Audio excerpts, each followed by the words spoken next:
Эх орны хөгжил дэвшилд үнэтэй хөв нэмэр оруулсаар ирсэн Улаанбаатар төмөр зам хөв нийлүүлсэн нийгэмлэгийн харьяа ерөөртөө үүсгэн байгуулагдсны түүхт 65 жилийн дохиож байна. Энэхүү түүхэн мөчөд хамтдаа зүтгэж хөгжлийг бүдээлдсэн үе үеийн төмөр замчид Ахмад Буурлуудаан гүн хүндэтгэл илэрхийлж багаргал түүхэн иргэн дурсах энэхүү өдөрт таныг хүндэт зочноор урьж байна.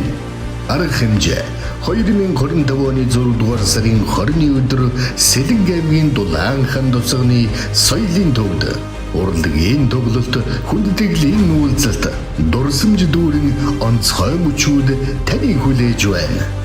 Хүндэтгсэн ерөөртөөний хамт олон